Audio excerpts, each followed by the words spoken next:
प्रेम से बोलिए संतोषी माता की जय।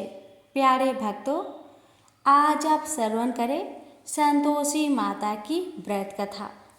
माँ संतोषी को सुख शांति और वैभव का प्रतीक माना जाता है। मान्यता है कि जो व्यक्ति शुक्रवार के दिन संतोषी माता का व्रत रखकर उनकी विधिवत पूजा करता है और कथा को बड़े ही श्रद्धा से प्रसन्नचित मन से पूरा श्रवण करता है, उसकी हर मनोकामना को माता पूर्ण करती है। इसके साथ ही धन और विवाह संबंधी समस्याओं से भी छुटकारा मिल जाता है। हे माता, आपकी कथा कहने वाले, सुनने वाले, हुक्कार भरने वाले सभी भक्तों की मनोकामना को पूर्ण करना। प्रेम से बोलिए संतोषी माता की जय। कथा इस प्रकार है। एक बुढ़िया माई थी, उसके 7 लड़के थे। 6 कमाने वाले थे और एक निकम्मा था, कमाता कुछ नहीं था। बुढ़िया माई अपनी 6 बेटों के लिए भोजन बनाती थी और उनको भोजन कराती और उनसे जो कुछ जूठन बचती वह 7वें बेटे को देती थी। एक दिन 7वां बेटा अपनी पत्नी से बोला, देखो मेरी माँ को मुझ पर कितना प्रेम है। वह बोली, क्यों नहीं, सबका जो जूठा तुमको खिलाती है। वह बोला, ऐसा नहीं हो सकता। मैं जब तक अपनी आंखों से ना देख लूं, मैं मान नहीं सकता कि मेरी माँ मेरे साथ ऐसा कर सकती है। कुछ दिन बाद त्योहार आया। घर में 7 प्रकार के भोजन और चूरमे के लड्डू बने। अब सबसे छोटे लड़के ने यानी कि 7वें लड़के ने अपना सिर दुखने का बहाना बनाया और पतला चादर ओढ़कर रसोई घर में सो गया, ये देखने के लिए कि मेरी माँ मुझे जूठे भोजन देती है या फिर बनाई हुई ताजी भोजन देती है। लड़का झूठ मूठ का सोने के नाटक करके रसोई घर में सोया हुआ है। वह पतले चादर के अंदर से सब कुछ देख रहा था। तभी 6 भाई भोजन करने आए। उसने देखा माँ ने उनके लिए सुंदर आसन बिछाया, नाना प्रकार की रसोई परोसी और आग्रह करके उन्हें जिमाया और वह देखता रहा। तब 6 भाइयों ने भोजन करके उठा। तब माँ ने क्या किया कि उनकी बची हुई भोजन, जूठी भोजन थालियों में से इकट्ठा करके सभी लड्डुओं के टुकड़ों को उठाकर एक लड्डू बनाया और सभी जूठन को साफ करके बुढ़िया ने अपने सबसे छोटे लड़के को पुकारा, बेटा 6 भाई भोजन करके चले गए, अब तू ही बाकी है, उठ और खाना खा ले। तब वह बेटा कहने लगा, माँ मुझे आज भूख नहीं लगा है, मुझे भोजन नहीं करना। मैं अब जहाँ नहीं रहूँगा, मैं परदेश चला जाऊँगा। अपने बेटे की बातें सुन माँ ने कहा, बेटा तू कल जाना चाहता है ना, कल क्यों जाएगा, तुम आज ही चला जा। तब बेटा बोला, हाँ माँ मैं आज ही चला जा रहा हूँ। यह कहकर वह घर से निकल गया। चलते समय पत्नी की याद आई। वह गौशाला में उपले थाप रही थी। वहां जाकर वह बोला, हम जावे परदेश, आवेंगे कुछ काल, तुम रहियो संतोष से, धर्म अपनो पाल। पत्नी बोली, जाओ पिया आनंद से, हमरो सोच हटाए, राम भरोसे हम रहे, ईश्वर तुम्हें सहाय। 2 निशानी आपन, देख धरो में धीर, सुधी मती हमारी, बिसारियो रखियो मन गंभीर। पति बोला, मेरे पास तो कुछ नहीं, यह अंगूठी है, सुले और अपनी कुछ निशानी मुझे भी दे। पत्नी बोली, मेरे पास क्या है, यह गोबर से भरा हाथ। यह कहकर पति की पीठ पर गोबर के हाथ की थाप मार दी। अब पति चल दिया। चलते चलते दूर देश पहुंचा। वहां एक साहूकार की दुकान थी। वहां जाकर कहने लगा, भाई मुझे नौकरी पर रख लो। साहूकार को जरूरत थी तो वह बोला, रह जाओ। लड़के ने पूछा, तनख्वाह क्या दोगे? तो साहूकार ने कहा, तुम्हारा काम देखकर तब हम दाम देंगे। साहूकार की नौकरी मिली। वह सुबह 7 बजे से 10 बजे तक नौकरी करने लगा। कुछ दिनों में दुकान का सारा लेन देन, हिसाब किताब, ग्राहकों को माल बेचना सारा काम करने लगा। साहूकार के 7-8 नौकर थे। वे सब चक्कर खाने लगे। यह तो बहुत होशियार बन गया है। सेठ ने भी काम देखा और 3 महीने में ही उसे आधे मुनाफे का हिस्सेदार बना लिया। वह कुछ वर्ष में ही नामी सेठ बन गया और मालिक सारा कारोबार उस पर छोड़कर चला गया। इधर पति की अनुपस्थिति में उसकी पत्नी को सास ससुर दुख देने लगे। सारी गृहस्थी का काम करा के उसे लकड़ी लेने जंगल में भेजते हैं। इस बीच घर के आटे से जो भूसी निकलती उसकी रोटी बनाकर रख दी जाती और उसके साथ ही फूटे नारियल की नारेली में पानी। एक दिन वह लकड़ी लेने जा रही थी। रास्ते में बहुत सी स्त्रियां संतोषी माता की व्रत करते दिखाई दी। वह लड़की खड़ी होकर कथा सुनने लगी और पूछा, बहनों, तुम किस देवता की व्रत करती हो और उसके करने से क्या फल मिलता है? यदि तुम इस व्रत का विधान मुझे समझाकर कहोगी तो मैं तुम्हारा बड़ा एहसान मानूंगी। तब उनमें से एक स्त्री बोली, सुनो बहन, यह संतोषी माता का व्रत है। इसके करने से निर्धनता दरिद्रता का नाश होता है और जो कुछ मन में कामना हो सब संतोषी माता की कृपा से पूरी होती है। तब उसने उससे व्रत की विधि पूछी। वह भक्तिनी स्त्री बोली, 1.25 आने का गुड़ चना लेना, इच्छा हो तो 5.25 आने का लेना या फिर 1.25 रुपए का भी सहूलियत के अनुसार लाना। बिना परेशानी और श्रद्धा व प्रेम से जितना भी बन पड़े 1.25 लेना। प्रत्येक शुक्रवार को निराहार रहकर कथा सुनना। इसके बीच कर्म टूटे नहीं, लगातार नियम पालन करते रहना। सुनने वाला कोई ना मिले तो घी का दीपक जला उसके आगे या जल के पात्र के सामने रखकर कथा कहना। जब कार्य सिद्ध ना हो नियम का पालन करना और कार्य सिद्ध हो जाने पर व्रत का उद्यापन करना। 3 मास में माता फल पूरा करती है। यदि किसी के ग्रह खोटे भी हो तो भी माता वर्ष भर में कार्य सिद्ध करती है। फल सिद्ध होने पर उद्यापन कर लेना चाहिए, बीच में नहीं। उद्यापन में 2.5 सेर आटे का खाजा तथा इसी परिमाण में खीर तथा चने का साग करना।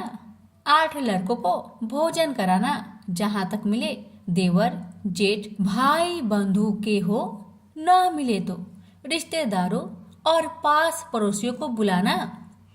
उन्हें भोजन करा यथाशक्ति दक्षिणा दे। माता का नियम पूरा करना। उस दिन घर में खटाई न खाना। यह सुन बुढ़िया माई के लड़के की बहू चल दी। रास्ते में लकड़ी की बोझ को बेच दिया और उन पैसों से गुड़ चना ले माता की व्रत की तैयारी कर आगे चली और सामने मंदिर देखकर पूछने लगी, यह मंदिर किसका है? सब कहने लगे, संतोषी माता का मंदिर है। यह सुनकर माता के मंदिर में जाकर चरणों में लौटने लगी। दीन हो विनती करने लगी, माँ, मैं निपट अज्ञानी हूँ, व्रत के कुछ भी नियम नहीं जानती, मैं दुखी हूँ। हे माँ जगत जननी, मेरा दुख दूर कर, मैं तेरी शरण में आई हूँ। माता को दया आई। एक शुक्रवार बीता कि दूसरे को उसके पति का पत्र आया और तीसरे शुक्रवार को उसका भेजा हुआ पैसा आ पहुंचा। यह देख जेठ जेठानी मुंह सिडोकने लगी। लड़के ताने देने लगे। काकी के पास पत्र आने लगे, रुपया आने लगा। अब तो काकी की खातिर बढ़ेगी। बेचारी सरलता से कहती, भैया कागज आवे रुपया आवे, हम सब के लिए अच्छा है। ऐसा कहकर आंखों में आंसू भरकर संतोषी माता के मंदिर में आ मातेश्वरी के चरण में गिरकर रोने लगी। माँ, मैंने तुमसे पैसा कब मांगा है माँ? मुझे पैसे से क्या काम है माँ? मुझे तो अपने सुहाग से काम है। मैं तो अपनी स्वामी के दर्शन मांगती हूँ माँ। तब माता ने प्रसन्न होकर कहा, जा बेटी, तेरा स्वामी आएगा। यह सुनकर खुशी से बावली होकर घर जा पहुंची, अपना काम काज करने लगी। अब संतोषी माँ विचार करने लगी, इस भोली पुत्री को मैंने कह तो दिया कि तेरा पति आएगा, लेकिन कैसे? वह तो इसे सपने में भी याद नहीं करता। उसे याद दिलाने को मुझे ही जाना पड़ेगा। इस तरह माता जी उस बुढ़िया के बेटे के पास जा सपना में प्रकट हो कहने लगी, साहूकार के बेटे, तुम सो रहा है या जागता है? वह कहने लगा, माता मैं सोता भी नहीं जागता भी नहीं, कहो क्या आज्ञा है? माता कहने लगी, तेरे घर बार कुछ है कि नहीं? वह बोला, मेरे पास सब कुछ है माँ, माँ बाप है, पत्नी है, क्या कमी है माँ? माँ बोली, भोले पुत्र, तेरी पत्नी घोर कष्ट उठा रही है, तेरे माँ बाप उसे परेशान कर रहे हैं, वह तेरे लिए तरस रही है, तू उसकी सुधि ले। वह बोला, हाँ माता जी, यह तो मालूम है, परंतु जाऊं तो कैसे? परदेश की बात है, लेन देन का कोई हिसाब नहीं है, कोई जाने का रास्ता भी नहीं आता, कैसे चला जाऊं?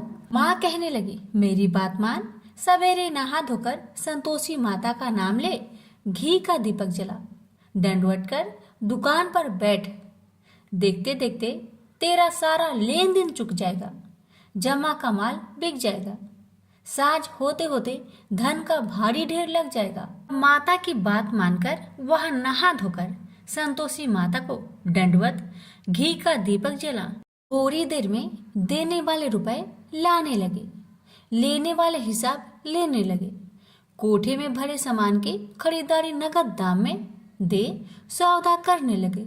शाम तक धन का भारी ढेर लग गया।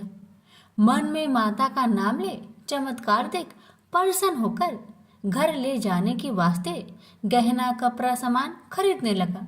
यह काम से निपट तुरंत घर को रवाना हुआ।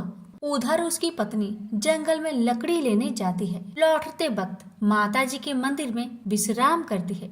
वह तो उसके प्रतिदिन रुकने का जो स्थान ठहरा। धूल उड़ती देख वह माता से पूछती है, हे माता, यह धूल कैसे उड़ रही है? माता कहती है, हे पुत्री, तेरा पति आ रहा है, अब तू ऐसा कर, लकड़ियों के 3 बोझ बना ले, एक नदी के किनारे रख और दूसरा मेरे मंदिर पर, वह तीसरा अपने सिर पर। तेरे पति को लकड़ियों का गट्टर देख मोह पैदा होगा, वह यहाँ रुकेगा, नाश्ता पानी खाकर माँ से मिलने जाएगा, तब तू लकड़ियों का बोझ उठाकर जाना और चौक में गट्टर डालकर जोर से आवाज देकर कहना, लो सासू जी, लकड़ियों का गट्टर लो, भूसी की रोटी दो, नारियल की खोपरे में पानी दो, आज मेहमान कौन आया है? माता जी बहुत अच्छा कहकर वह प्रसन्न मन से लकड़ियों के 3 गट्टर बनाई, एक नदी के किनारे पर और एक माता जी के मंदिर पर रखा। इतने में मुसाफिर आ पहुंचा। सूखी लकड़ी देख उसकी इच्छा उत्पन्न हुई कि हम यहीं पर विश्राम करें और भोजन बनाकर खा पी कर गाँव जाए। इसी तरह रुककर भोजन बना, विश्राम करके गाँव को गया, सबसे प्रेम से मिला। उसी समय सिर पर लकड़ी का गट्टर लिए वह उतावली सी आती है, लकड़ियों का भारी बोझ आंगन में डालकर जोर से 3 आवाज देती है, लो सासू जी, लकड़ियों का गट्टर लो, भूसी की रोटी दो, आज मेहमान कौन आया है? यह सुनकर उसकी सास बाहर आकर अपने दिए हुए कष्टों को भुलाने हेतु कहती है, बहू ऐसा क्यों कहती है? तेरा मालिक ही तो आया है, आ बैठ, मीठा भात खा, भोजन कर, कपड़े पहन, गहने पहन। उसकी आवाज सुन उसका पति बाहर आता है, अंगूठी देख व्याकुल हो जाता है और माँ से पूछता है, माँ यह कौन है? माँ ने कहा, बेटा यह तेरी पत्नी है, जब से तू गया है तब से सारे गांव में भटकती फिरती है, घर का कामकाज कुछ नहीं करती, 4 पहर आकर खा जाती है। वह बोला, ठीक है माँ, मैंने इसे भी देखा और तुम्हें भी, अब दूसरे घर की ताली दो, मैं उसमें रहूंगा। माँ बोली, ठीक है, जैसी तेरी मर्जी। तब वह दूसरे मकान की 3री मंजिल का कमरा खोल सारा सामान जमाया। एक दिन में ही राजा के महल के जैसा ठाट बाट बन गया। अब क्या था, बहू सुख भोगने लगी। इतने में शुक्रवार आया। उसने पति से कहा, मुझे संतोषी माता का व्रत उद्यापन करना है। पति बोला, खुशी से कर लो। वह उद्यापन की तैयारी करने लगी। जेठानी के लड़कों को भोजन के लिए कहने गई। उन्होंने मंजूर किया, परंतु पीछे से जेठानी ने अपने बच्चों को सिखाया, देखो भोजन के समय खटाई मांगना, जिससे उसका उद्यापन पूरा ना हो। अब तो बच्चे जिमने आए, खीर खाना पेट भर के खाए, परंतु बाद में खाते ही कहने लगे, हमें खटाई दो, खीर खाना हमको नहीं भाता, देखकर आरुचि होती है। वह कहने लगी, भाई खटाई किसी को नहीं दी जाएगी, यह माँ संतोषी का प्रसाद है। लड़के उठ खड़े हुए, बोले, पैसे लाओ। भोली बहू कुछ जानती नहीं थी, वह उन बालकों को पैसे दे दिए। लड़के उसी समय हट करके इमली खटाई ले खाने लगे। यह देखकर बहू पर माताजी ने कोप किया। राजा के दूत उसके पति को पकड़कर ले गए।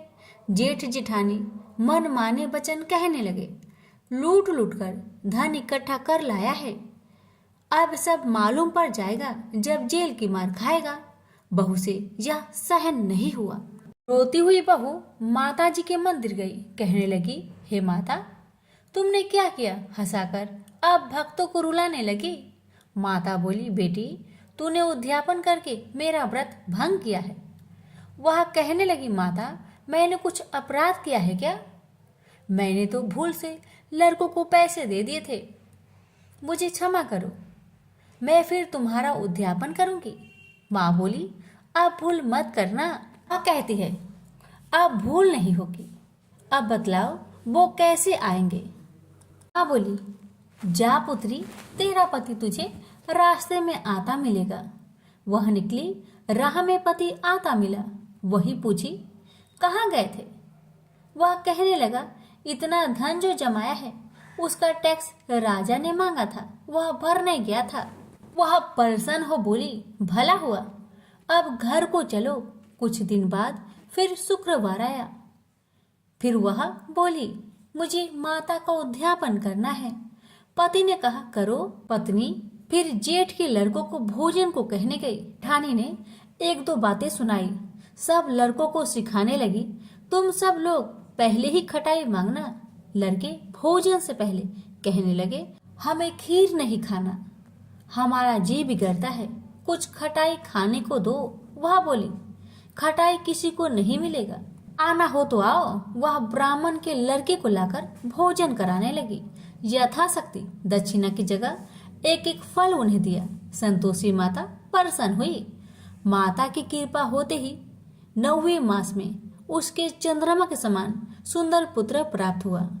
पुत्र को पाकर प्रतिदिन माताजी के मंदिर में जाने लगी। माँ ने सोचा, यह रोज आती है, आज क्यों न आए, इसके घर चलो। यह विचार कर माता ने भयानक रूप बनाया। गुड़ चने से सना मुख, ऊपर सूर्य के समान होठ, उस पर मक्खियां भीन भीन कर रही थी। दहली पर पैर रखते ही उसकी सास चिल्लाई, देखो रे देखो, कोई चुड़ैल डाकिन चली आ रही है, लड़कों इसे भगाओ नहीं तो किसी को खा जाएगी। लड़के भागने लगे, चिल्लाकर खिड़की बंद करने लगे। बहू रोशनदान में देख रही थी, प्रसन्नता से पगली बन चिल्लाने लगी, आज मेरी माँ मेरे घर आई है, आज मेरी माता मेरे घर आई है। वह बच्चों को दूध पीने से हटाती थी।